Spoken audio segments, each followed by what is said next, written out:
Hello everyone, welcome back to Entertainment Tutorial. Dear students, today we are going to continue chapter 5 of History, Kingdoms, Kings and an Early Republic.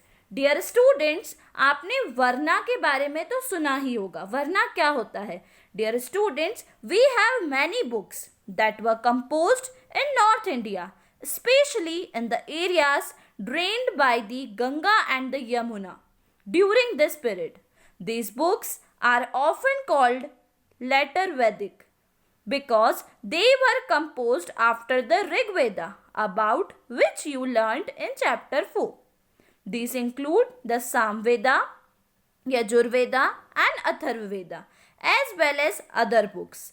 These were composed by priests and described how rituals were to be performed. They also contained rules about society. Dear students, हमारे पास बहुत सारी ऐसी books, ऐसी किताबें हैं जो north India में लिखी गई है पहले के ज़माने में, और जो इसमें मेनली है किस एरिया में, जहाँ पर Ganga and Yamuna reverse drained होती है, मतलब बहती है. इस पीरियड के दौरान जो बुक्स लिखी गई थी उन्हें लेटर वैदिक कहा गया है. क्यों? क्योंकि जो ये बुक्स हैं वो ऋग्वेदा के बाद लिखी गई है, इसीलिए इन्हें लेटर वैदिक कहा गया है. इसमें कौन कौन सी आती है? Samaveda, Yajurveda, Atharvaveda and many more books. In books को पंडित ने लिखा है, मतलब पंडित मतलब पृष्ठ ने लिखा है और बताया था कि किस तरह के रिचुअल्स, विधि विधान को किए जाते हैं. इन बुक्स में ये सब लिखा हुआ है. यहाँ तक कि सोसाइटी हमें कैसे रहना है, मतलब सोसाइटी के जो रूल्स एंड रेगुलेशन, मतलब समाज के जो रूल्स एंड रेगुलेशंस होते हैं, कानून कायदे, वो भी इसमें लिखे गए थे. उनके बारे में भी बताया गया था. किसने बताया था? पृष्ठ ने. बहुत सारे डिफरेंट ग्रुप्स उस टाइम पे अवेलेबल थे, like priest and warriors, farmers, herders, traders, craft persons, labourers, fishing folk and forest people. Some priests and warriors were rich, as were some farmers and traders. Others, including many herders, craft person, laborers, fishing folk and hunter-gatherers were poor. The priests divided people into 4 groups called varnas. According to them, each varna had a different set of function. Dear student, बहुत सारे group थे उस time पर, like पंडित, शूद्रा, क्षत्रिय, शूरवीर, किसान, भेड़ बकरी चराने वाले, बिजनेसमैन, फिशर्समैन, और ऐसे कुछ पीपल थे जो जंगल में भी रहते थे. कुछ पंडित, कुछ क्षत्रिय, वैरियर होते थे. अब जो पंडित और क्षत्रिय, जो जिन्हें वैरियर माना जाता था, वो लोग अमीर होते थे. फार्मर्स थोड़े रिच होते थे, बिजनेसमैन भी थोड़े रिच होते थे, फार्मर और बिजनेसमैन थोड़े थोड़े रिच होते थे. फिर आते थे मजदूर, मतलब जो लेबरर्स, कारीगर, फिशरमैन्स. ये कौन होते थे? ये सामान इकट्ठा करने वाले थे, तो इनको जो था गरीबों की कैटेगरी में डाला था. और जो प्रिस्ट थे, पंडित, उन्होंने क्या करा? इन सब कैटेगरीज, ये अलग अलग पढ़ कर, कोई अमीर कोई गरीब, तो इन्होंने क्या करा? इनको 4 कैटेगरी में डिवाइड कर दिया. जब 4 कैटेगरी में डिवाइड किया तो उसको नाम दे दिया वर्ना. क्या नाम दे दिया? Varna. VARN. The first was that of Brahmin. Brahmins were expected to study and teach the Vedas, perform sacrifices and receive gift. Easily ये बहुत समझ में आ गया होगा. ब्राह्मण्स जो हैं उन्हें किसके लिए दिया था?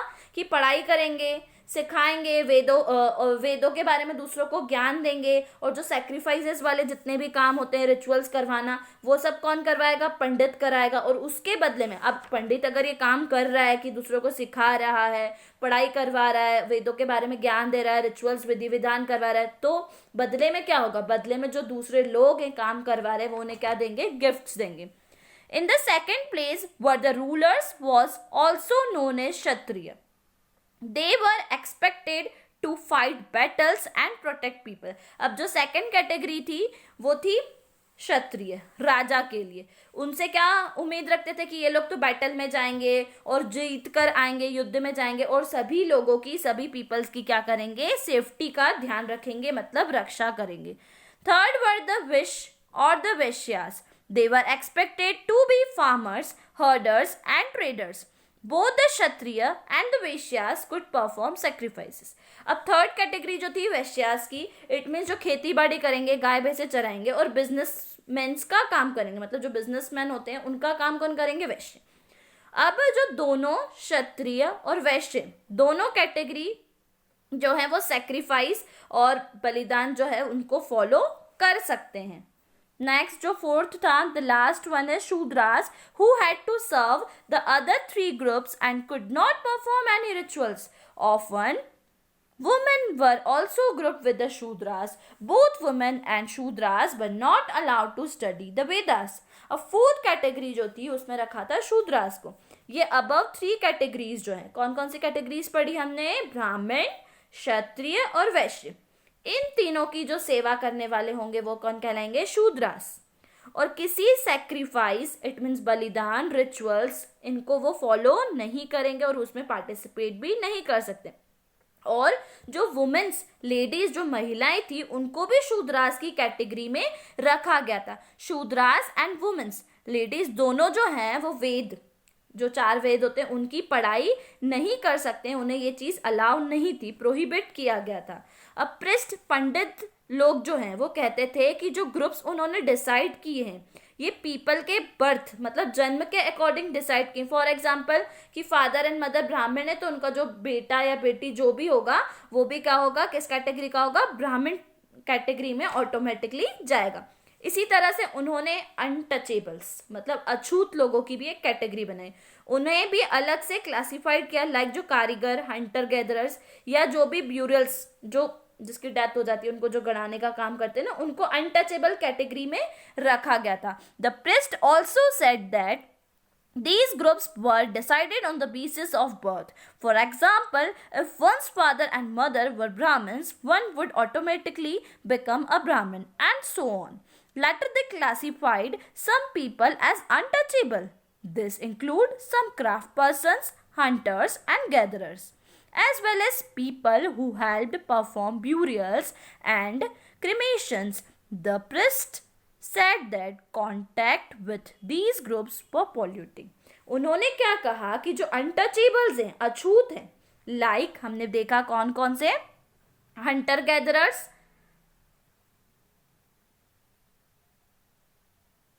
क्राफ्ट पर्सन्स, जो ब्यूरल्स में जो काम करते हैं ना, गड़ाने वाला जो काम रहता है, अगर ये सब जो है ये अनटचेबल्स की कैटेगरी में आते हैं, और अगर हम मतलब वी पीपल, हम जैसे जो लोग हैं, इन अनटचेबल्स, अछूत लोगों के अगर कांटेक्ट में आएंगे तो हम जो है वो पॉल्यूटेड हो जाएंगे, इट मीन्स प्रदूषित हो जाएंगे, तो हम भी अफेक्ट हो जाएंगे, तो हमें इनसे दूर रहना होगा। और बहुत से जो लोग थे वो वर्ना सिस्टम जो प्रिस्ट के द्वारा बनाया गया था उसको फॉलो नहीं करते थे, और कुछ किंग्स ऐसे होते थे वो खुद को पंडितों से भी ऊपर मानते थे और वो भी इसको फॉलो नहीं करते थे, और बोलते थे कि ऐसा थोड़ी होता है कि जो किसी के भी जन्म के आधार पर था आपने उसको उस कैटेगरी में डाल दिया और ये इस वर्ना से बिलोंग करता है। तो बहुत से लोग कहते थे कि काम के बिहाफ पे, मतलब आप इस काम को ये कर रहे थे, इसको आपने इस कैटेगरी में डाल दिया, ये तो ऐसे भेदभाव है, डिस्क्रिमिनेशन है, ऐसा नहीं होना चाहिए। और कुछ लोग ऐसा बोलते थे कि हर एक को मौका देना चाहिए